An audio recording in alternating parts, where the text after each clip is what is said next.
Welcome back to Locked On Buffs. Appreciate you guys for tuning in every single day, making us your first listen of the day. We're free and available wherever you get your podcasts. You'll see both me and AP tomorrow night. It's another late one, of course, but we don't mind. We'll be up, right? Like we'll be up after those late night games, and we're going to give you our breakdown. We're going to talk about what we're right, what we're wrong. Before we can do that, we could talk about what Colorado could do to win, because I think the hard part about this game is you look at the numbers and everything points you in the direction of like BYU is the better team, or at least BYU is the more established team right now, right? They've had an easier schedule leading up to this moment. Outside of Bear Bachmeier, who's a true freshman that I talked about him with Locked On Cougars, Jake Hatch.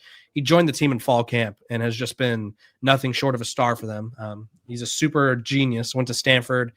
His brother Tiger's on the team and graduated from Stanford in like 2 years. Like they're a smart family. So it's no shock that he's able to figure out the system this quick, but veteran team around him. They don't ask him to do much, but I do think there's a lot of this notion of like, okay, how much will BYU win by? Like how much is BYU going to win by? It's like, okay, Colorado can win this game. They are a capable team. And so let's go back and forth. We'll do 2 keys each. What's your first key to victory?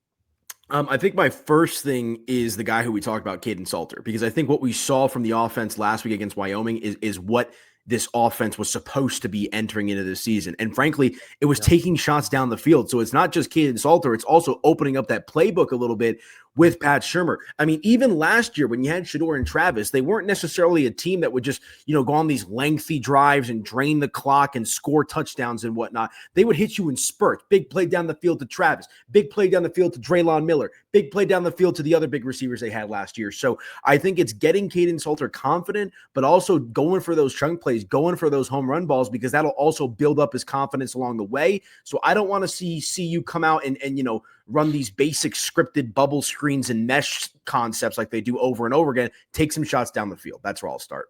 If I see a bubble screen on that first play of the game, I might just turn the TV off. I might. It's coming, Kev. It's coming. I might do it.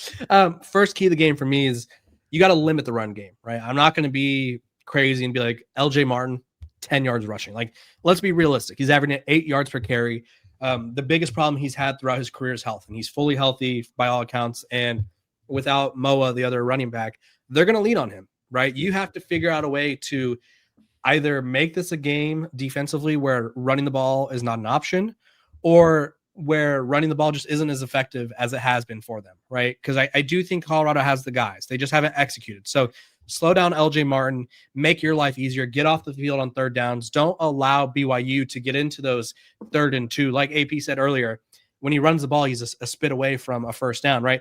Make him like a throwaway, right? Make it 3rd and I'd rather it be 3rd and 5, 3rd and 6 compared to 3rd and 2 or 3rd and 1, right? Where Wyoming did it this past week. They put their former quarterback at Wildcat.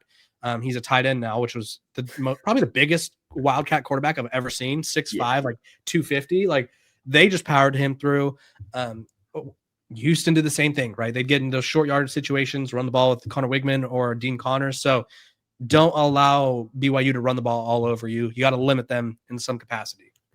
Yeah, I definitely agree with that. Just kind of get them off their A game, get them off plan A, force them to go plan B, plan C, and hope that while they're adjusting to those plans, you're able to run up the score, which is, why my second reason that I would go with here is you got to win that turnover battle, man. You've got to try to shorten this game. You've got to keep BYU's offense off the field as much as possible, knowing the deficiencies you're dealing with because of the injuries on the defensive line. So, DJ McKinney is a guy that I'm very, very high on. I think he could be a real player in the NFL. He's had arguably the toughest job in college football last season with Travis Hunter on the other side. So I'm looking at him, a guy who's played under Coach Prime for a couple of years now, to come out there, make a play, help set the tone for this team on defense. And I think if you get a takeaway or two, albeit a fumble or an interception, and that results in 7, 10-esque points, that's going to go a long way in winning this game. So I think you gotta punch first on offense with Caden Salter, but you've also got to try to make life a little bit miserable for BYU when they have the ball on offense. Yeah, Bear Bachmeier, I don't think he's thrown a pick yet, right? We haven't seen him have to face adversities. Like if you pick him off, who knows? He might combust, right? He might get a little shaky, might get a little quick feet in the pocket. So that can make life difficult for the Buffs. My final point, you just got to get the ball in the hands of your playmakers, right? Sincere Brown was clocked. It was like 22 miles per hour on that touchdown. The only person faster, I think he might have tied him, was Nick Harbor of South Carolina, who's a legitimate track star. So get the ball in the hands of your playmakers, right? Sincere Brown, yards after the catch, monster, right? DeKalen Taylor is a guy who's injured, but someone like Draylon Miller, Omarion Miller, find a guy in open space, let them make plays for you. So that way it takes pressure off of Caden Salter having to be a superhero. Even though I said I want him to be a superhero, it takes pressure off of him having to do that. It takes pressure off your defense if you can move the ball down the field without going 3 and out every time. So AP, final key goes to you. What do you think? Oh man, it's hard, right? Because on paper, I do think that BYU is just the better team on paper, like to your point. But I think what we've talked about, maybe there's that element of surprise, the turnover battle in Caden Salter. I think, kind of bring it all together.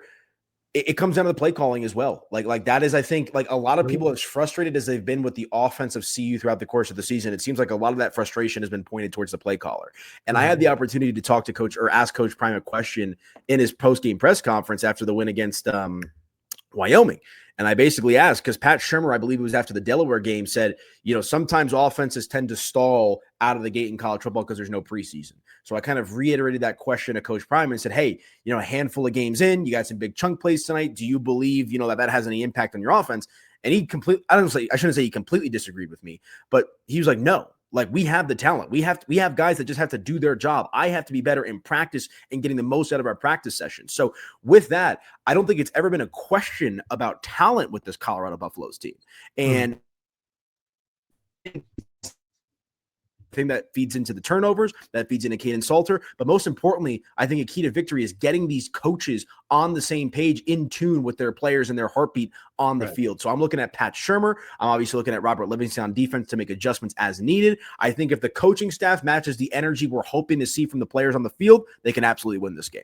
Yeah, the upset potential's there. I think offensively, to add to your point, get a little tricky. Right. Yeah. Joseph Williams, he played quarterback in high school. Maybe give him a little throw, right? Draylon Miller hasn't been the most consistent catching the ball. Maybe use him as a running back. I don't know. Do something, right? You got to spice it up to win games like this. And I think Colorado's capable of it.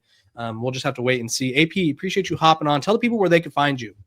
Yeah, I'm on social media at Media by AP. You can check me out there on Twitter or X, whatever you want to call it, Instagram and TikTok as well. And then, of course, I'll be right here on the Locked On Buffs YouTube channel after the game. Should probably be like 1 a.m.-ish. So for all the sickos out there, hope you'll join me and we'll have a good time.